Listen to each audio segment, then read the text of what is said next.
नमस्कार, मैं हूं सुरेश चौहान के और आप देख रहे बिंदास बोल। बिंदास बोल में आज हम आपके सामने मुद्दा लेकर आए हैं कि क्या इमाम बुखारी को आखिर कब अरेस्ट किया जाएगा। जी हां, इमाम बुखारी वो शख्स जिसके खिलाफ तमाम प्रकार का आवाज देश के कोने कोने से उठ रहा है और सोशल मीडिया से लेके मेनस्ट्रीम मीडिया में भी कई जगह पर अगर हम देखेंगे तो इमाम बुखारी के खिलाफ जो गैर जमानती वारंट है उन वारंट को लेकर कई सवाल उठ रहे हैं। इमाम बुखारी के खिलाफ जो तमाम प्रकार के वारंट है गैर जमानती, जिसके खिलाफ वो पेश नहीं हुए, कोई सफाई दी नहीं और ऐसे में कई कई मामले तो 13-13 साल से लटके हुए हैं। उन मामलों के ऊपर भी कोई जवाब नहीं है। ऐसे व्यक्ति जो हमेशा टीवी पे दिखते हैं, जो प्रेस कॉन्फ्रेंस करते हैं, देश की सर्वोच्च शक्तिशाली राजनीतिक हस्ती सोनिया गांधी को मिलने उनके घर जाते हैं, तमाम मीडिया उनको कवर करता है।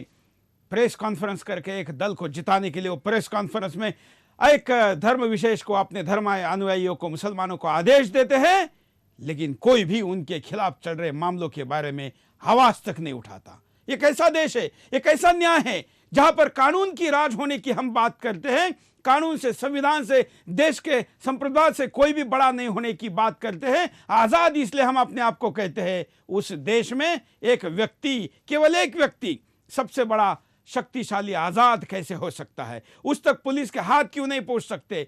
कहां है कानून के लंबे हाथ?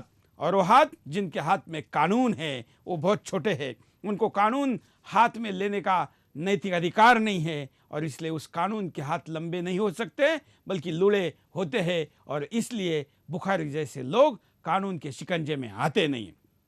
जिस प्रकार की स्थिति है, ऐसे स्थिति में हमने आपको पूछने का तय किया कि आखिर क्या दो पहलू है। क्या इमाम बुखारी को कांग्रेस ने उन्हीं केसेस के दबाव के आधार पर अपने समर्थन में खड़ा किया है, या फिर इमाम बुखारी इतने बड़े हैं कि उनके खिलाफ सरकार को कुछ भी करने की हिम्मत नहीं है? क्या है मुद्दा, क्या है विषय, क्या है आपकी प्रतिक्रिया? ऐसे सारी प्रतिक्रियाओं के लिए कई कॉलर हमारे साथ जुड़े हैं। स्काइप पर आप कॉल करने के लिए सुदर्शन न्यूज पर जाके अपनी बात को रख सकते हैं। वॉइस कॉल करने के लिए स्क्रीन पर नंबर चल रहे हैं। आप अगर स्काइप और वॉइस के द्वारा भी अपनी प्रतिक्रिया दे पाने में असमर्थ है, क्योंकि करोड़ों लोग एक साथ कार्यक्रम को देखते हैं, तो आप अपनी प्रतिक्रियाओं को हमारी वेबसाइट sudarshannews.com यहाँ पर भी कार्यक्रम को लाइव देखते हुए अपनी प्रतिक्रिया दे सकते हैं। साथ में हमारे फेसबुक, ट्विटर के अकाउंट पर भी दी गई आपकी प्रतिक्रिया को हम यहाँ पर स्थान देंगे। आइए हम शुरुआत करते हैं, कई कॉलर के पास पहले चलते हैं, क्योंकि आज बहुत ही ज़्यादा कॉल है, उनकी प्रतिक्रिया लेते हैं। हम केवल ये कहेंगे कि एक इंटरनेशनल प्लेटफॉर्म के और देश के मीडिया के स्तर का ध्यान रखकर अपने शब्दों का उपयोग करें। कॉलर के पास चलते हैं। जय हिंद। सुरेश जी जय हिंद। बोलिए। सोनिया ने कहा कि सेक्युलर वोट बटने नहीं चाहिए, तो सेक्युलर क्या सिर्फ मुसलमान ही है क्या? हिंदू लोग सेक्युलर नहीं है? और उसके लिए वो इमाम बुखारी के पास जाती है जिसके ऊपर इतने केस है, उसको पता नहीं है क्या कि इतने केस चल रहे हैं इसके ऊपर। जब भी कोई हिंदू धर्म गुरु के पास कुछ जाते हैं तो वो बोलते कि धर्म गुरु को राजनीति में नहीं आना चाहिए, लेकिन सोनिया जी खुद जा रही है उसके पास। ये शर्म की बात है एकदम। चलिए अगले कॉलर के पास चलते हैं। जय हिंद। फैजाबाद से बोल रहा हूँ, मनीष पांडे, प्रदेश प्रवक्ता हिंदू महासभा। हाँ, मैं संसद में ये कहना चाह रहा हूँ कि संसद में कानून बनते हैं जब संसद में 545 सांसदों में से 176 सांसद अपराधी और बलात्कारी और भ्रष्टाचारी होंगे, तो बुखारी जैसे राष्ट्रद्रोही तो इसमें आपके होंगे ही और हमेशा बचते रहेंगे ऐसे लोग। और मैं कहना चाहता हूँ कि सिमी जैसे सिमी संगठन है, वैसे ही यहाँ पर क्लीन चिट दे दी जाती है उनको। धन्यवाद। अगले कॉलर के पास चलते हैं। आप भी कॉल करके अपनी बात को रख सकते हैं। अगले कॉलर। न्यूज एक चैनल नहीं वरन एक मिशन है जो राष्ट्र सर्वोपरि मानता है। वो चाहे बांग्लादेश का मुद्दा हो, चाहे राष्ट्रद्रोह ओवैसी का मुद्दा हो, चाहे किश्तवाड़ के दंगे, कश्मीरी पंडितों का मामला हो, या इमाम बुखारी की गिरफ्तारी का मुद्दा हो, या दुर्गा शक्ति नागपाल का मुद्दा हो। मैं ये कहूंगा कि जब सुदर्शन चलता है तो गद्दार छुपते फिरते हैं। सुदर्शन के भय से बुखार हो जाएगा, अतः गिरफ्तार कर उसका बुखार उतारा जाए ताकि फिर से उसे बुखार ना हो। प्रताप सिंह पूनावाला, राशिद अलवी, सत्यव्रत चतुर्वेदी, इनकी जुबान बंद क्यों है? इमाम बुखारी को जेल में डालना चाहिए ताकि इसका बुखार उतर सके। धन्यवाद।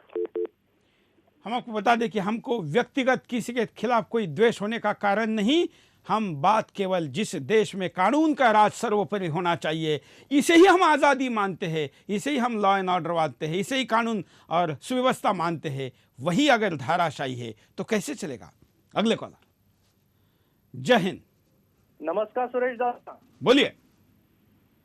नमस्कार। नमस्कार।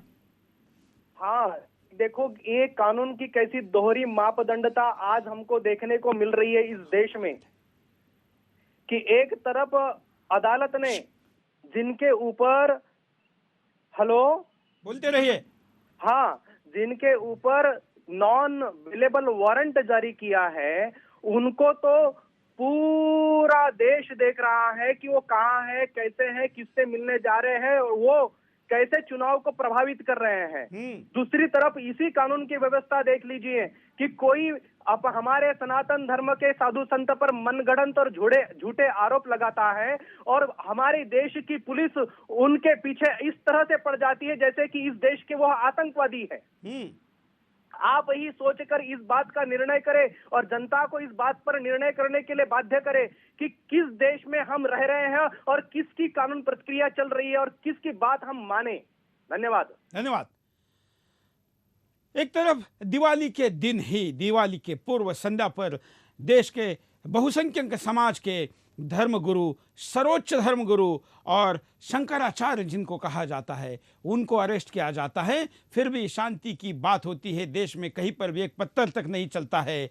और ऐसे में उससे भी 5 गुना कम अनुपात में अगर किसी धर्म के व्यक्ति को अरेस्ट करेंगे तो दंगा होगा, ऐसा अगर पुलिस कहती है, इसलिए अरेस्ट नहीं करती है, इसका मतलब क्या है? क्या उस समाज के प्रति ये विष फैलाने का, उस समाज के प्रति गलत धारणा बनाने के लिए तो नहीं किया जा रहा है, या फिर उस समाज की चुप्पी इसका समर्थन करती है? दोनों मुद्दों पर विचार की जरूरत है। अगले कॉलर। जय हिंद। बोलिए, क्या कहना है? हाँ, हेलो, आप लाइव में जुड़े हुए हैं, बोलिए। हाँ सुरेश जी, नमस्कार। नमस्कार सर, मैं मंडी जी भोपाल से बोल रहा था। हाँ, मैं ये कह रहा था, जब ये आदमी के ऊपर गैर जमानती वारंट है तो इसको सुप्रीम कोर्ट में अपन क्यों नहीं फाइल करते इसका केस? ऐसा कैसे बच जाता है? और आसाराम जी बापू जी को तो आप जेल में बंद कर रहे हो और ये बेटा पूरे हिंदुस्तान में ये सोनिया जाती है, उस पर अपील करती है, सुप्रीम कोर्ट में क्यों नहीं लगाते अपन केस? चलिए, आपके लिए भी ये आज़ादी है, जो भी करना है उसकी। हम तो यहाँ पर से कार्यक्रम कर सकते हैं और हिम्मत के साथ आवाज़ उठा सकते हैं, जो उठा रहे हैं। और रही बात कोर्ट की, तो दिल्ली के कोर्ट में जब यहाँ के पुलिस कमिश्नर को कॉल किया गया इस विषय पर और उनके द्वारा बताया गया कि हम अरेस्ट नहीं कर पाए, तो कोर्ट ने कहा कि दिल्ली का कमिश्नर भी अगर किसी एक व्यक्ति को अरेस्ट करके सामने पेश नहीं कर सकता तो ये शर्मनाक बात है। ये कोर्ट का ऑन द रिकॉर्ड बयान है, जिसको आप अखबारों में देख सकते हैं, इंटरनेट पे सर्च कर सकते हैं। ऐसे कोर्ट के टिप्पणी के बावजूद भी 2 साल बीत गए हैं, लेकिन 13 साल के इस मुजरिम को अभी तक अरेस्ट नहीं हुआ है। अगले कॉलर। जय हिंद। सुरेश जी नमस्कार। बोलिए।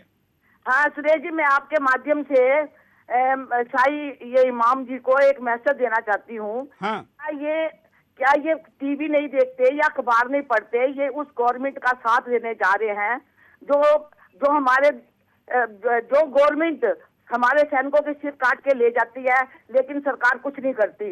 आतंकवादी आते हैं, मार के चले जाते हैं, सरकार कुछ नहीं करती। हमारी फौज के पास पुराने हथियार है, सरकार कुछ नहीं करती। तो शाही इमाम क्या चाहते हैं कि हमारी देश में ऐसी कमजोर सरकार बनी है और हम पाकिस्तान के आगे घुटने टेकते रहे? क्या ये देश के नागरिक नहीं है? देश के नागरिक हैं। ये हिंदू मुसलमान जो आपस में मिलकर रहना चाहते हैं, उनमें फूट डालना चाहते हैं। मैं शाही इमाम के लिए एक शेर बोलना चाहती हूँ। आंधियां बन के चिरागों को बुझाने वालों, जितने देश विरोधी हैं उनके लिए बोल रही हूँ, आंधियां बन के चिरागों को बुझाने वालों, तुम कहाँ जाओगे देश में अंधेरा करके? जय हिंद। शाही इमाम के देश के प्रति कमिटमेंट के बारे में अगर बात करें तो उनके लिए कुछ बातें यहाँ पर उल्लेख करनी ज़रूरी है। आप जानते हैं कि इस देश में एक बहुत बड़ा आंदोलन पिछले दिनों हुआ। अन्ना हजारे ने जिस आंदोलन का नेतृत्व किया, हालांकि बाद में केजरीवाल ने उसको भटका दिया, लेकिन उस अन्ना हजारे के भ्रष्टाचार विरोधी आंदोलन को, जो कि जामा मस्जिद से बहुत ही करीब राम मंदिर में चल रहा था, रामलीला मैदान में चल रहा था, उस मैदान में हो रहे आंदोलन में इमाम बुखारी को भी बुलाने की बात हुई, क्योंकि वहां पर श्री श्री रविशंकर गए थे, तमाम प्रकार के अन्य धर्मगुरु गए थे। तब ये कहा गया कि इमाम बुखारी इस आंदोलन को समर्थन दें, क्योंकि उसमें मुस्लिमों की सहभागिता नहीं है, ऐसा भी एक विचार कुछ लोगों ने रखा था। तब इमाम बुखारी ने क्या कहा था आप जानते हैं? उन्होंने कहा था कि जिस मंच से वंदे मातरम के नारे लग रहे हैं, उस मंच पर हम नहीं जाएंगे।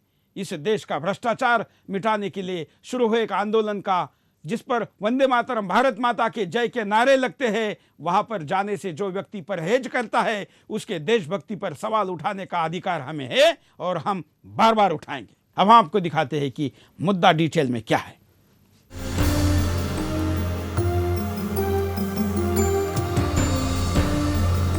मुस्लिम धर्मगुरु और जामा मस्जिद के शाही इमाम अहमद बुखारी पर दिल्ली पुलिस में कई मामले दर्ज हैं और कुछ में तो उनके खिलाफ गैर जमानती वारंट भी निकला हुआ है। फिर भी दिल्ली पुलिस कई सालों से उन पर हाथ डालने से हिचक रही है। साल 2001 के एक मामले में तो शाही इमाम के खिलाफ पिछले 13 साल से वारंट निकला हुआ है। ये मामला लोधी नगर थाने का है। उन पर आरोप है कि अतिक्रमण हटाओ अभियान के दौरान उन्होंने अपने समर्थकों को उकसाकर पुलिस के साथ मारपीट की थी। अतिक्रमण हटाओ अभियान में लगे अधिकारियों पर भी उन्होंने हमला बोला था। इस मामले में इमाम बुखारी के साथ उनके सहयोगी हबीब उर रहमान और नफीसा को भी नामजद किया गया था। कानून की धज्जियां उड़ाते हुए बुखारी आज भी खुलेआम घूम रहे हैं। बुखारी राजनीतिक रैलियां करते हैं, पूरे देश में घूम घूम कर तकरीरें पेश करते हैं, राजनेताओं से मिलते हैं। कुछ दिन पहले वे सोनिया गांधी से मिले और उसके बाद मीडिया के सामने प्रेस कॉन्फ्रेंस करके मुस्लिम समुदाय से कांग्रेस को वोट देने की अपील की। लेकिन बावजूद इसके दिल्ली पुलिस को बुखारी साहब दिखते नहीं। ऐसे में सीधा सवाल खड़ा होता है, क्या इमाम बुखारी हिंदुस्तान के कानून से ऊपर हैं? चूंकि वे बड़ी बड़ी हस्तियों से मिलते हैं, इसलिए दिल्ली पुलिस उनसे डरती है। दिल्ली पुलिस देश के गृह मंत्री सुशील कुमार शिंदे के मातहत काम करती है। शिंदे साहब से जब पूछा जाता है तो उनकी जुबान बंद हो जाती है। देश के पीएम मनमोहन सिंह भी इस पर आंखें बंद कर लेते हैं। दिल्ली मेट्रोपॉलिटन कोर्ट कई बार पुलिस को हिदायत दे चुकी है कि इमाम बुखारी को जल्द से जल्द गिरफ्तार किया जाए। इसके बावजूद दिल्ली पुलिस हाथ पर हाथ धरकर बैठी हुई है। यहां तक कि कोर्ट दिल्ली पुलिस को इस मसले पर बुरी तरह से फटकार भी चुकी है। फिर भी दिल्ली पुलिस टस से मस नहीं हो रही है। दबी जुबान में दिल्ली पुलिस के अधिकारी स्वीकार करते हैं कि इमाम बुखारी को गिरफ्तार करना आसान नहीं है। बुखारी की गिरफ्तारी से दंगा भड़क सकता है, इसलिए पुलिस कोर्ट के आदेशों पर खामोशी अख्तियार किए हुए है। सवाल उठता है कि यदि कोई धार्मिक नेता कानून की धज्जियां उड़ाते हुए सरकारी अधिकारियों पर हमला करता है, तो क्या उसे सिर्फ इस आधार पर गिरफ्तार नहीं किया जाएगा कि उसकी गिरफ्तारी से दंगा फैलने की संभावना बनती है? क्या इमाम बुखारी के लिए कानून अलग तरीके से काम करेगा और दूसरे लोगों के लिए अलग तरीके से? संगीन आरोपों के बावजूद इमाम बुखारी पिछले 13 साल से बाहर क्यों हैं? इमाम बुखारी के ऊपर वर्ष 2004 में सामाजिक कार्यकर्ता अरशद अली फाहमी के घर पर हमला करवाने का भी आरोप है। इस मामले में भी बुखारी को गिरफ्तार करने के आदेश जारी हैं। इसी तरह बुखारी के खिलाफ अन्य की संगीन अपराध दर्ज है, फिर भी पुलिस उन पर हाथ डालने से कतरा रही है। इमाम बुखारी ने कानून को मजाक बना रखा है। प्रेस कॉन्फ्रेंस करके लोगों से अपने मनचाहे नेताओं के हक में वोट करने की अपील कर रहे हैं। हमारी कोशिश होनी चाहिए कि सेकुलर वोट किसी भी सूरत में तकसीम ना हो। ऐसा नहीं है कि इमाम बुखारी के फतवे को हर मुस्लिम मान लेता है। खुद इमाम के भाई याहिया बुखारी ने शनिवार को भी इस पर कड़ा एतराज जाहिर किया। कांग्रेस पार्टी के लिए जो ऐलान जामा मस्जिद के शाही इमाम साहब की तरफ से जो किया गया, जैसा कि मैं पहले भी कह चुका हूं कि मैं उसकी पूरी तरह से मुखालफत करता हूं और उसकी सख्त अल्फाज में मैं मुखालफत करता हूं। सबसे पहले कांग्रेस पार्टी इस बात का जवाब दे दे कि जो दावे कर रही है कि उसने मुसलमानों के लिए बहुत काम किया है, वो ये साबित कर दे कि उसने 10 सालों में मुसलमानों के लिए क्या किया है। कोई एक मिसाल कांग्रेस पार्टी से मैं चाहूंगा कोई एक मिसाल वो दे दे। वैसे इमाम बुखारी के खिलाफ गैर जमानती वारंट की जानकारी भी सभी को है। इसके बावजूद कांग्रेस प्रमुख सोनिया गांधी उनसे मिलने से गुरेज नहीं कर रही हैं। अपने आप में ये एक सवाल है कि एक वांटेड अपराधी से एक राजनीतिक दल की प्रमुख क्यों मिल रही हैं और क्या उनका इस तरह से बुखारी से मिलना उन्हें भी भारतीय कानून के दायरे में नहीं लाता है। फिलहाल सवाल है बुखारी को सलाखों के अंदर भेजने का। जिस तरह के आपराधिक मामले इमाम बुखारी के ऊपर हैं, उसे देखते हुए कहा जा सकता है कि उनकी सही जगह सलाखों के पीछे ही है। दिल्ली का लोधी कॉलोनी थाना, ये वही थाना है जहां इमाम बुखारी के ऊपर 2001-2002 से मामला चलता आ रहा है। इनके ऊपर मारपीट का मामला दर्ज है, पूरी तरह से कोर्ट के नज़र में है। कोर्ट के आदेशानुसार इमाम बुखारी के ऊपर नॉन वॉल्युबल वारंट निकला हुआ है, लेकिन पुलिस उनको गिरफ्तार करने में सक्षम नहीं हो पा रही है। इमाम बुखारी सोनिया गांधी से मिलते हैं, मुस्लिम वोटरों से अपील करते हैं कांग्रेस को वोट दिया जाए, लेकिन पता नहीं क्यों पुलिस इमाम बुखारी को गिरफ्तार नहीं कर पा रही है। क्या सचमुच में इमाम बुखारी, पुलिस, कानून और सरकार सबसे बड़ा है जो कानून उसे अपने गिरफ्त में नहीं ले पा रही है?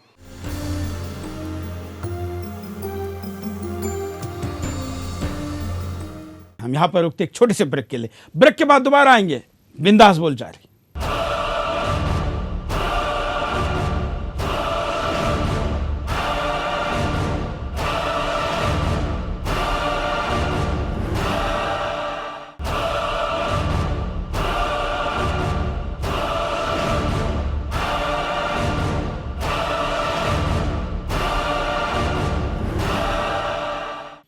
ब्रेक के बाद आपका एक बार फिर से स्वागत है। आप देख रहे हैं बिंदास बोल, और बिंदास में हम आपके सामने मुद्दा लेकर आए हैं इमाम बुखारी का। हम आपको सामने दिखा रहे हैं कि देश के लोगों की क्या प्रतिक्रिया है, कारणों पर नजर डालते हैं कि आखिर ऐसा क्यों होता है। सांप्रदायिक दंगे भड़कने का भय। पुलिस के आला अधिकारियों को इस बात का भय रहता है कि बुखारी को गिरफ्तार करने से सांप्रदायिक दंगे भड़क सकते हैं, इसलिए व्यक्तिगत तौर पर कोई भी अधिकारी इतना बड़ा रिस्क लेने के लिए तैयार नहीं होता है। यहाँ तक कि कोर्ट का आदेश मिलने के बावजूद अधिकारी चुप्पी साध लेते हैं। तमाम अधिकारी धार्मिक मामलों में काफी डरे होते हैं। इस डर का लाभ इमाम बुखारी को मिल रहा है। अधिकारियों की डर की वजह से ही इमाम बुखारी अभी तक सलाखों के बाहर हैं। राजनीतिक संरक्षण हासिल होना। मुसलमानों पर मजबूत पकड़ का दावा करने की वजह से भी इमाम बुखारी को राजनीतिक संरक्षण हासिल है। चूँकि इमाम बुखारी एक धार्मिक नेता है, उनका वास्ता धर्म से है। समय के साथ उन्होंने अपना राजनीतिक कद भी बढ़ा लिया है। कई तथाकथित सेक्युलर राजनीतिक पार्टियां चुनाव के पूर्व इमाम बुखारी की हिमायत हासिल करने के लिए कुछ भी करने को तैयार रहती हैं। इमाम बुखारी भी इस बात को अच्छी तरह से समझते हैं कि उन्हें सियासत में कैसे अपना दखल बनाए रखना है। राजनीतिक दलों के साथ बेहतर साबका बनाए रखने में बुखारी माहिर हैं। राजनीतिक संरक्षण भी वो अपनी शर्त पर हासिल करते हैं। यही वजह है कि कभी वो मुलायम सिंह यादव के खेमे में नजर आते हैं तो कभी सोनिया गांधी के। ईमानदार अधिकारियों की कमी। प्रशासनिक अधिकारियों का भी राजनीतिकरण हो गया है। बड़े मसलों पर एक्शन लेने के पहले वो अपने राजनीतिक आकाओं से इजाजत लेना जरूरी समझते हैं। उनकी अनुमति के बिना वो कोई बड़ा कदम नहीं उठाते हैं। इमाम बुखारी के मामले में भी कोई भी अधिकारी कानून के मुताबिक एक्शन लेने की स्थिति में नहीं है, क्योंकि ऊपर बैठे हुक्मरान उन्हें ऐसा करने की इजाजत नहीं दे रहे हैं और खुद पुलिस महकमा के आला अधिकारी भी ऐसा करने से हिचकिचा रहे हैं। ये कारण है जिन कारणों से ये सारी घटनाएं हो रही है, ऐसा हम मानते हैं। हम आपको दिखाते हैं कि हमारे प्रतिनिधि ने जब इस थाने में जो अधिकारी तैनात है उनसे बात करने की कोशिश की तब क्या हुआ, जरा देखिए। लोधी कॉलोनी थाने से लेकर दिल्ली पुलिस हेडक्वार्टर तक इमाम बुखारी के ऊपर हुए आपराधिक मामले की जानकारी लेने के लिए जब पहुंचे तो वहां एसएचओ से लेकर डीसीपी तक कोई भी इमाम बुखारी के ऊपर हुए आपराधिक मामले की जानकारी देने को तैयार नहीं है। एसएचओ से बात करने पे पता चला कि डीसीपी साहब इस बारे में जानकारी देंगे और डीसीपी साहब कोई भी बात करने के लिए तैयार नहीं है। अब देखना लाजमी यह होगा कि क्या इमाम बुखारी का कद इतना ज़्यादा बढ़ गया है, उनके ऊपर राजनीतिक दबाव इतना ज़्यादा हो गया है कि पुलिस, दिल्ली पुलिस उनके ऊपर शिकंजा कसने को तैयार नहीं है। क्या इमाम बुखारी सरकार और संविधान से भी ज़्यादा बड़ा हो गया है? क्या इसी तरह इमाम बुखारी खुलेआम घूमते रहेंगे? उनके चेहरे पे जो अपराधी का नकाब चढ़ा हुआ है, क्या उसे उतारने में दिल्ली पुलिस कामयाब नहीं हो पाएगी? ये उस पुलिस स्टेशन के सामने का वीडियो है, बाइट है, प्रतिक्रिया आप पीछे पुलिस स्टेशन और उनके कर्मचारी भी देख रहे हैं। कोई अधिकारी भी सामने आने को तैयार नहीं। एक साधारण हवलदार से लेके थाने के प्रमुख से लेके वहाँ के डीएसपी से लेके कमिश्नर तक और देश के गृह मंत्री को हमने इस विषय पर संपर्क का प्रयास किया, कोई लाइन पे नहीं आया। इसका मतलब क्या है आप समझ सकते हैं। अगले कॉलर। जय हिंद। हाँ सर, मेरा नाम फिरोज है, मैं सऊदी अरब से बोल रहा हूँ। मैं इंडिया यूपी लखनऊ का रहने वाला हूँ। मेरा कहना ये है कि इमाम बुखारी जो हैं, ये इनको इलेक्शन में जाना नहीं चाहिए। इनका काम है कि मस्जिद से घर आना चाहिए। ये इलेक्शन में कूदने का मतलब इनका क्या है? मतलब ये कितना पैसा कांग्रेस पार्टी से लिए। इस बार इंडिया के मुसलमान समझ चुके हैं कि किसे वोट देना चाहिए, किसे नहीं देना चाहिए। पिछले 10 साल से कांग्रेस देश पे राज कर रहा है, मुसलमानों के लिए क्या किया ये बात हमें बताएं। धन्यवाद। अगले कॉलर के पास चलते हैं। जय हिंद। जय हिंद सर, राजकुमार शर्मा रेणुकोट सोनभद्र से। बोलिए। इमाम बुखारी को गिरफ्तार न करके सरकार भारतीय संवैधानिक ढांचे पर कुठाराघात, सिर्फ सत्ता सुख के लिए, वोट बैंक की राजनीति के लिए न्यायालय की अवहेलना करने पर भी आमदा है। न्यायालय ने आदेश जारी किया हुआ है, वह भी देशद्रोह के अपराध में। बुखारी के ऊपर 100 से भी ज्यादा मुकदमे लंबित हैं, दंगा फैलाने, सांप्रदायिकता फैलाने और देशद्रोह के लिए। नॉन अवेलेबल वारंट होने के बाद भी बुखारी आज तक जेल की सलाखों के बाहर है और भारतीय लोकतंत्र में अपनी सक्रिय भूमिका निभा रहा है। बुखारी दिल्ली में ही अवैध कब्जा करके जबरदस्ती मस्जिद का सरकार की नाक के नीचे निर्माण करवा देता है, लेकिन लगता है सरकार के पास इच्छा शक्ति का अभाव है या सरकार के पास सुरक्षा बलों की कमी है या सरकार बुखारी को पकड़ना ही नहीं चाहती। धन्यवाद। हम और भी कॉलर हमारे साथ जुड़े हैं, स्काइप पर भी कई कॉलर हैं, उनके पास भी चलते हैं। आप भी अपनी बात रख सकते हैं। जय हिंद। हाँ, जय हिंद सुरेश जी, अमोल बोल रहा हूँ पुणे से। बोलिए। हाँ, शंकराचार्य जयेंद्र सरस्वती को दिवाली की रात को गिरफ्तार किया जाता है। आसाराम जी बापू को भी रात को 12 सवा 12 बजे गिरफ्तार किया जाता है और उसके बाद कांग्रेस सरकार के मुख्यमंत्री अशोक गहलोत का स्टेटमेंट आता है दूसरे दिन कि आसाराम जी बापू कानून से बड़े नहीं है। तो और उसी दल की कांग्रेस मुखिया अध्यक्षा, राष्ट्रीय अध्यक्षा सोनिया गांधी इमाम बुखारी से मिलती है और उनको वोटों की भीख मांगती है। तो ये कैसा कानून है? इमाम बुखारी के खिलाफ 67 नॉन अवेलेबल वारंट है और आसाराम जी बापू के खिलाफ एक झूठी एफआईआर पे उनको रातों रात गिरफ्तार किया जाता है। ये कैसा कानून है? लेकिन कांग्रेस को ये समझना चाहिए कि ये पब्लिक है, ये सब जानती है। जय हिंद। अगले कॉलर के पास चलते हैं। जय हिंद। हेलो। बोलिए। हेलो, क्या कहना है आपको?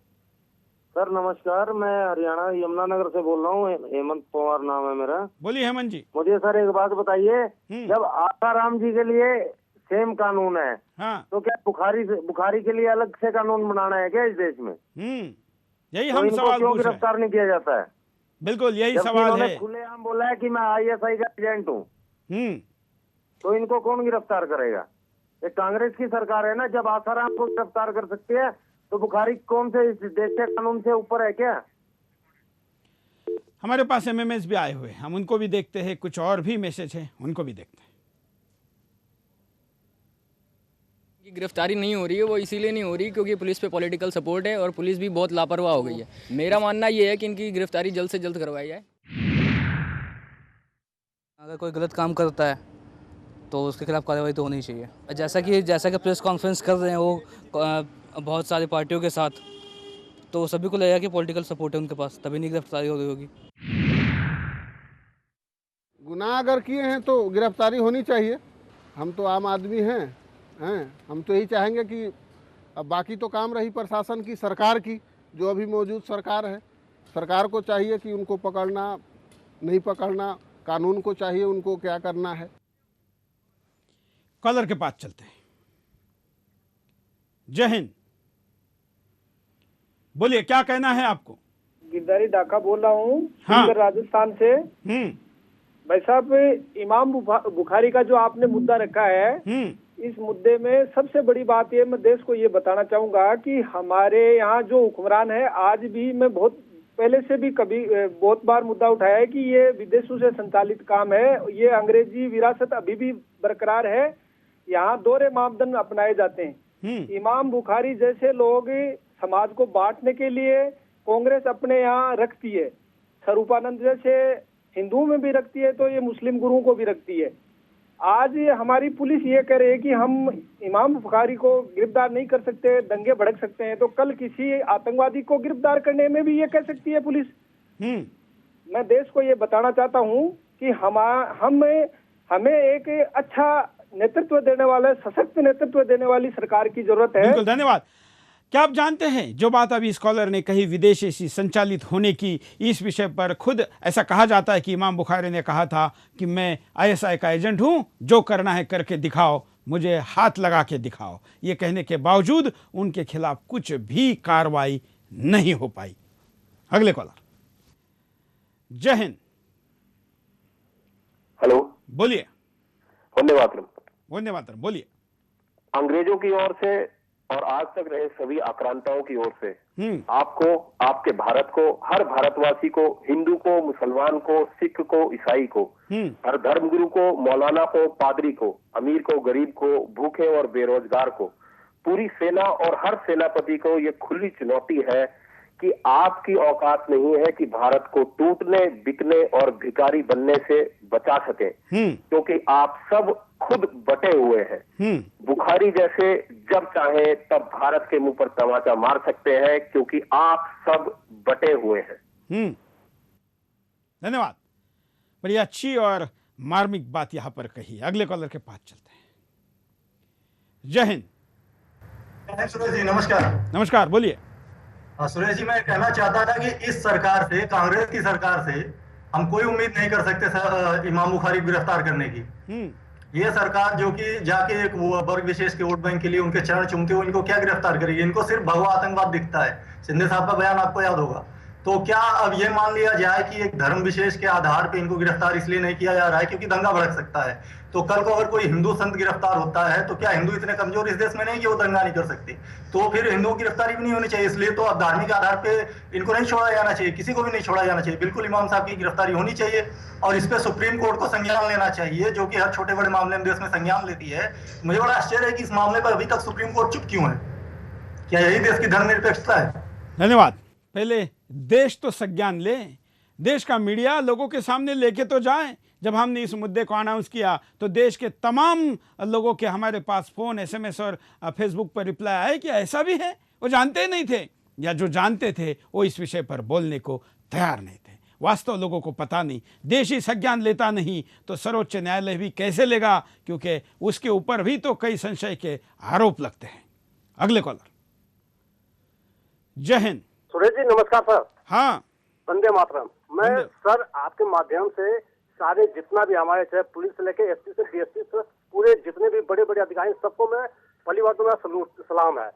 मैं इनसे एक चीज पूछना चाहता हूँ सर कि जब ये वर्दी पहने थे तो उस समय कसम खाए थे, शपथ खाए थे, क्या खाए थे? आज इनको हमारे देश की जनता, हमारी देश की जनता टैक्स देती है तब इनको तनख्वाह जाती है, ना कि ये नेता देते हैं। इन नेताओं तक कोई नहीं देता इन लोगों को, ये हमारे देश की जनता टैक्स देती है। वो आप अपनी ईमानदारी से किससे डर रहे हैं? आप किससे डर रहे हैं? नेता से? आप अपनी ईमानदारी से इनको गिरफ्तार कीजिए। जो चाहे बीजेपी का हो, चाहे कांग्रेस का हो, चाहे किसी भी दल का, जो भी भ्रष्टाचार हो, गद्दार हो, उसको गिरफ्तार कर लीजिए। धन्यवाद। हम तो यही कहते हैं, हम कह रहे हैं कि केवल बुखारी ही नहीं, कोई भी हो इस देश में, कोई भी व्यक्ति भारत के कानून से, यहाँ की व्यवस्था से बड़ा नहीं हो सकता। उसका धर्म क्या है ये मैटर नहीं है, लेकिन यहाँ पर एक धर्म के साथ भेदभाव और दूसरे के साथ ज़्यादा प्यार लाड़ बर्ताव किया जाता है। ये कंप्लेंट का मुद्दा है, ये समस्या है और इसी के ऊपर आक्षेप है। कॉलर के पास चलते हैं। जय हिंद। जय हिंद सुरेश जी, बोलिए। इमाम बुखारी के बयान से हमारे देश को आघात पहुंचा है और जिस बयान से हमारे देश को आघात लगता है उससे बड़ा राष्ट्रद्रोही, उससे बड़ा आतंकवादी और उससे बड़ा पापाचारी कोई नहीं हो सकता। आतंकवाद का कोई धर्म नहीं होता और ये बुखारी कोई धर्म गुरु नहीं है। चलिए हम ये ना कहे, क्योंकि जिनके धर्म के वो हैं वो तय करे कि इनको मानना है कि नहीं मानना है। उस धार्मिक विषयों में हमको हस्तक्षेप नहीं करना है। हमें तो बस ये कहना है कि कौन है ये मुद्दा नहीं है। जो भी है वो इस देश के संविधान से, कानून से, व्यवस्था से बड़ा नहीं है। रुकते एक छोटे से ब्रेक के लिए, ब्रेक के बाद दोबारा आएंगे बिंदास बोलचाल।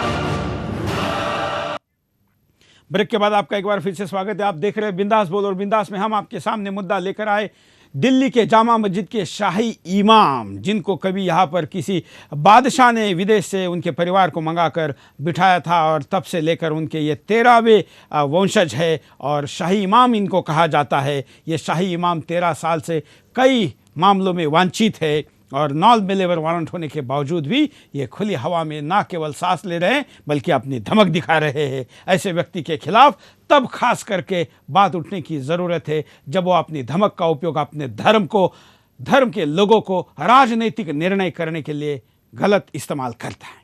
हालांकि उन लोगों ने तय करना है कि इनकी बात को मानना है कि नहीं, लेकिन हमें उनके राजनीतिक वर्जन से भी ज़्यादा इस मुद्दे पर आपत्ति है कि वो इस देश के कानून से बड़े कैसे हो सकता है। आइए हम आपको एक ऐसा वीडियो दिखाते हैं कि इमाम बुखारी का व्यक्तित्व ही कैसे तामसी स्वभाव का है। देखिए, ये लखनऊ में एक प्रेस कॉन्फ्रेंस कर रहे थे, एक मुस्लिम भाई इनको एक सवाल पूछता है और इनका ओवरऑल बॉडी लैंग्वेज आप देखिए कि ये व्यक्ति कैसे है। देखिए। हमारे सामने रखिए।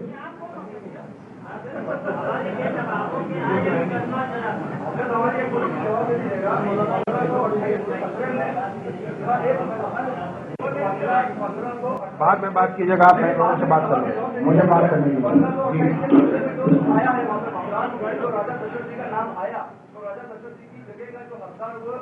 आप क्या चाहते हैं? आप क्या चाहते हैं? मस्जिद को नुकसाने में बदबदल मार दें? आप क्या चाहते हैं?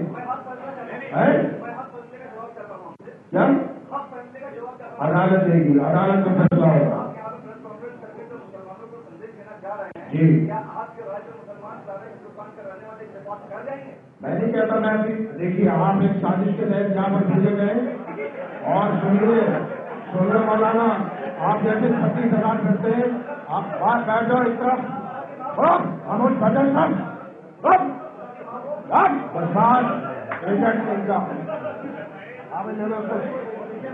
बैठ जाओ, बिल्कुल एजेंट का कहीं का भेजा हुआ, एजेंट का भेजा हुआ कहीं का बैठ जाए इस तरफ, बैठ जाओ वहीं चुका होके, बैठ जाओ वहीं बर्तन नाम दूंगा आकर वहीं बैठ जाओ बिल्कुल।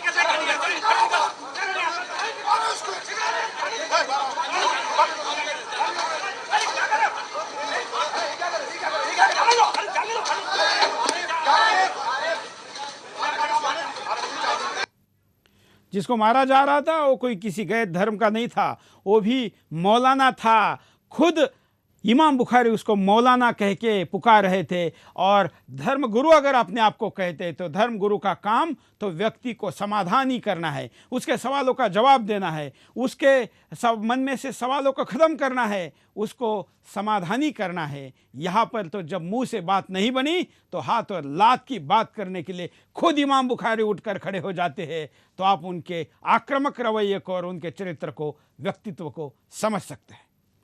कॉलर के पास चलते हैं। जय हिंद।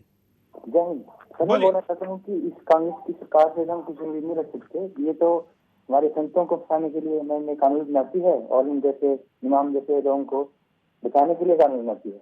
लेकिन संतों को फंसाते हैं और इनको बचाते हैं। इस सरकार से तो हम कोई उम्मीद नहीं रख सकते, लेकिन अब इस सरकार चेंज होगी तो उम्मीद है कि जेल होनी ही चाहिए। धन्यवाद। अगले कॉलर के पास चलते हैं। समय कम बचा है, हम कहेंगे कि जल्दी जल्दी अपनी बात को नए तर्कों के साथ कहें। कॉलर।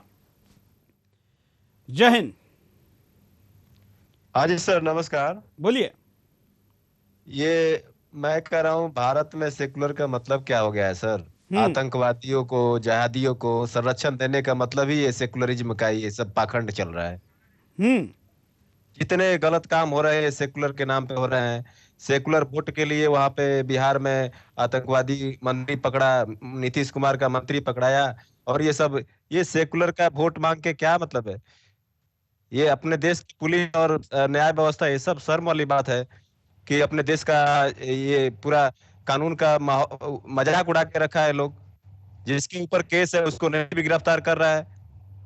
अगले कॉलर के पास चलेंगे। आप भी कॉल कर सकते हैं, अपनी बात को रख सकते हैं। अगर आप कॉल पर बात नहीं रख पा रहे तो आप टेक्स्ट में भी, SMS करके, फेसबुक पर पोस्ट करके या स्काइप पर भी मैसेज भेज सकते हैं।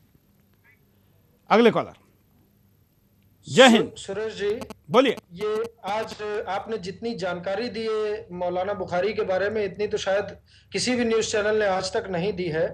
और आपने आज बहुत ही बढ़िया तरीके से इस बात को बताया कि ये देश के साथ में क्या बेईमानियां चल रही हैं। और सबसे जरूरी चीज ये है कि आप देखिए, कांग्रेस के पास अब कुछ बताने को बचा नहीं है और अब वो सामूहिक ध्रुवीकरण की राजनीति कर रही है। और जिन व्यक्तियों को सलाखों के पीछे होना चाहिए था, आज वो उनके साथ कंधे से कंधा मिला करके अगर वोट की अपील कर रहे हैं एक विशेष संप्रदाय के लिए, तो आप समझ लीजिए कि देश कितने बड़े खतरे में है।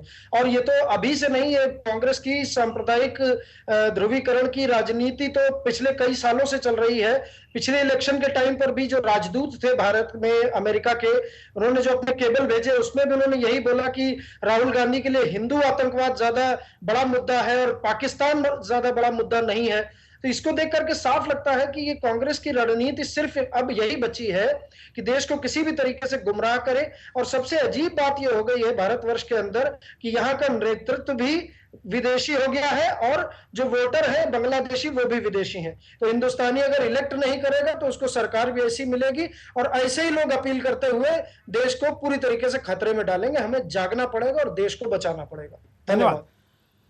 अगले कॉलर के पास चलते हैं। आज कॉलर को हम जरा ज्यादा टाइम देना चाहते हैं बोलने के लिए। जय हिंद।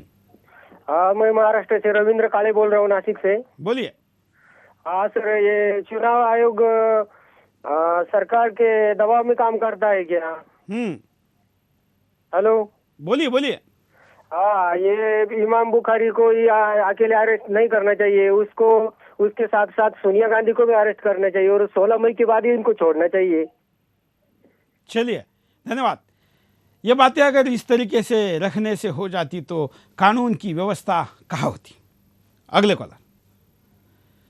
जय हिंद। सर, मैं CS तिवारी बोल रहा हूँ। पहले तो मैं सुदर्शन न्यूज को धन्यवाद देना चाहूंगा कि इस व्यक्ति के बारे में आपने मैटर उठाया। यहीं पे इंडिया न्यूज ने आसाराम बापू के बारे में लगातार पिछले 1 महीनों से दिखाया, लेकिन बुखारी जैसे आदमी के लिए आज तक एक भी बार किसी मीडिया ने, किसी चैनल ने इस व्यक्ति के बारे में बताया नहीं। और ये जो बुखारी का हाथ है ये बेसिकली राहुल के साथ जा रहा है, इसलिए जब राहुल को गद्दी पर बैठाना चाहती हैं सोनिया जी, जो ये कभी जीवन में ये सपना पूरा नहीं होने वाला है। ये सिर्फ अपने बेटे और बेटी के चक्कर में पूरे भारत को बर्बाद करने में लगी हुई है। पिछले 10 सालों से इन्होंने क्या एक भी बार इस मैटर को उठाने की कोशिश किया? आज कोई हिंदू होता, आज कोई ऐसा व्यक्ति होता तो अंदर चला गया होता। धन्यवाद। अगले कॉलर के पास चलते हैं। जय हिंद। सुरेश भाई बोलिए। हाँ, ये क्या है आप देखते हैं हम इतना दूसरा कोई मीडिया वाला बताता नहीं है। इतनी हिम्मत आप बताते हो, उसके लिए धन्यवाद। और ऐसा इसके लिए लोग जागृति पैदा करनी चाहिए। हम सब लोग तैयार है, आपके साथ है, और किसी भी तरह की जरूरत हो हम साथ है। इसके साथ कुछ करना ही चाहिए। ऐसे राष्ट्रद्रोहियों को अच्छी तरह सजा मिले, इसके लिए सब कुछ करना चाहिए। कहाँ से बोल रहे हैं आप? तैयार है। कहाँ से बोल रहे हैं? मैं गुजरात से सोमनाथ है, वहाँ से बोल रहा हूँ। धन्यवाद, धन्यवाद। हमारे साथ देश के लिए, देश बचाने के लिए अगर आप हिम्मत के साथ खड़ा रहना चाहते हैं तो हम आपका स्वागत करते हैं, क्योंकि सुदर्शन केवल कार्यक्रम नहीं दिखाता तो लोगों को उस कार्यक्रमों के द्वारा देश को बचाने के लिए आह्वान करता है, ये मिशन चलाता है। और इसलिए अपना स्लोगन केवल चैनल नहीं, देश नंबर 1 बनाना है, ये रखता है। हम चाहते हैं कि सज्जन शक्ति को बल मिले, हम चाहते हैं कि सज्जन जाग जाए, क्योंकि स्वामी विवेकानंद ने कहा है, जिसको मैं कई बार कहता हूँ, क्योंकि इस देश की यह सबसे बड़ी समस्या और उपाय भी इसी में छिपा है। विवेकानंद कहते हैं कि मुझे दुर्जनों की दुष्टता से इतना डर नहीं जितना सज्जनों की निष्क्रियता से। वो सज्जन निष्क्रिय है, उसको जागृत करने के लिए, क्रियाशील करने के लिए यह बिंदास बोल है। और अगर इससे सज्जन क्रियान्वित हो जाता है, क्रियाशील होता है, तो दुर्जनों की हमें चिंता नहीं है। परिणामों पर नजर डालते कि क्या होगा अगर ऐसा ही चलता रहा।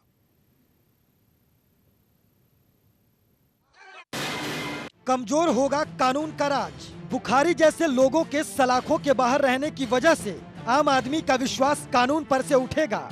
और यदि एक बार लोगों के दिलो दिमाग से कानून का भय खत्म हो गया तो इसका नकारात्मक प्रभाव समाज पर पड़ेगा। हर कोई अपने तरीके से अपने मामलों का निपटारा करने लगेगा।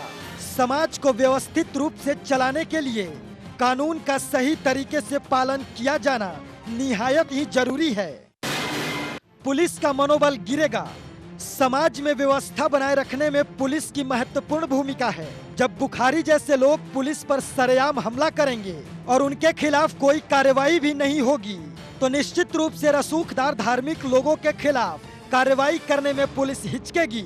चूंकि इस मामले में पुलिस वालों को भी निशाना बनाया गया था, उन पर भी हमला हुआ था, फिर भी हमलावर इमाम बुखारी पुलिस की गिरफ्त से दूर हैं। ऐसे में पुलिस वालों का मनोबल गिरना स्वाभाविक है। कॉलर के पास चलते हैं।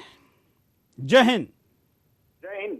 बोलिए सर, मैं जयवीर बोल रहा हूँ। मेरा एक सवाल है कि जो इमाम बुखारी जी के ऊपर इतने संगीन आरोप हैं और जिनको वंदे मातरम कहने में झिझक होती है, उसको हमारी सरकार, हमारी कांग्रेस गवर्नमेंट कितना बचाव कर रही है। आप देखो, दिल्ली पुलिस दिल्ली में रहते हुए इनको गिरफ्तार नहीं कर सकती। और जब दिल्ली के अंदर बाबा रामदेव, योग गुरु बाबा रामदेव का रामलीला मैदान के अंदर योग शिविर चल रहा था, दिल्ली पुलिस ने रातों रात उनके ऊपर हमला करके उनको गिरफ्तार किया। और इधर इमाम बुखारी जी हैं जो दिल्ली के अंदर बैठ के कोई भी फतवा जारी कर देते हैं। और हमारी सोनिया गांधी जी उनसे डायरेक्ट मिल के आती हैं और कांग्रेस को वोट देने की अपील करते हैं। ये कांग्रेस नेताओं को हो क्या गया है? उधर जोधपुर से पिछले 7-8 दिन पहले जो गिरफ्तारी हुई थी आतंकवादियों की, उन पे कपिल सिब्बल जी बयान करते हैं कि इनकी गिरफ्तारी भी असराहनीय है। तो ये हमारे धन्यवाद। यही तो देश की दुर्दशा है। और वो कपिल सिब्बल जहां से सांसद है, उसी चांदनी चौक में ही ये उन्हीं के क्षेत्र में ये इनका ठिकाना है। जिस जामा मस्जिद के ये इमाम हैं, वहाँ पर गैर कानूनी तरीके से निर्माण करने के भी ये आरोपी है। उसके लिए भी इनको कई नोटिसें भेजे जा चुकी है। वहाँ पर गैर कानूनी तरीके से कुछ कब्जे के केसेस भी है। कई सालों से लाइट बिल नहीं भरा है और लाखों रुपए का लाइट बिल थका हुआ था। शीला दीक्षित ने शायद कुछ माफ़ करने की बात भी आगे हुई थी, लेकिन शाही इमाम के ऐसे तमाम मुद्दे आपके सामने और भी हम लाने वाले हैं। लेकिन क्या उपाय है ऐसी घटनाओं के ऊपर, देख लेते हैं आपके सामने। कानून का सख्ती से पालन हो। कोई भी व्यक्ति कानून से ऊपर नहीं है।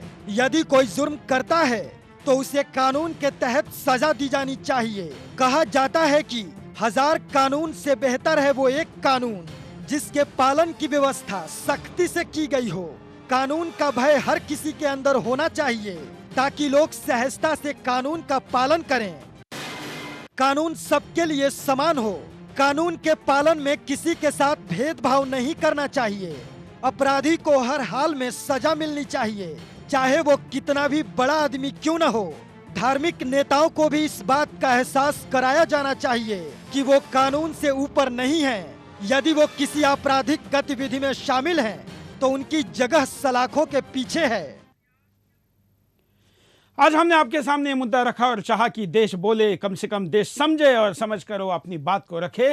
लगता है ये प्रयास सफल हुआ है। हमने लगातार ये दूसरा बिंदास किया है। इस मुद्दे को हम छोड़ेंगे नहीं। आपको याद होगा कि जब भी इस देश में इस प्रकार का मुद्दा उठा है तो हमने जी जान से उस मुद्दे को पकड़ के रखा है, तब तक जबकि न्याय नहीं होता। इस बार भी देखते हैं क्या होता है। हम जानते हैं कि लड़ाई मुश्किल है, लेकिन आपके साथ अगर है तो ये संभव है। इरादे अगर नेक हो तो भगवान भी मदद करता है, और हम नेक इरादे के साथ देश के कानून को, देश के संप्रभुता को और उसके अस्तित्व को सबसे ऊपर रखने के लिए यहाँ पर यह कार्यक्रम कर रहे हैं। हम नहीं चाहते कि इस कानून के ऊपर कोई अत्याचार करे, इस कानून को कोई तोड़े मरोड़े, इसके ऊपर बलात्कार करे। हम चाहते हैं कि इस कानून का सम्मान हो और कानून सर्वोपरि रहे, तभी तो तिरंगा ऊपर रहेगा। नहीं तो जिस कानून के आधार पर तिरंगा खड़ा है वो कानून ही अगर झुटलाया जाएगा तो उस तिरंगे को खड़े रखने से बात नहीं बनेगी।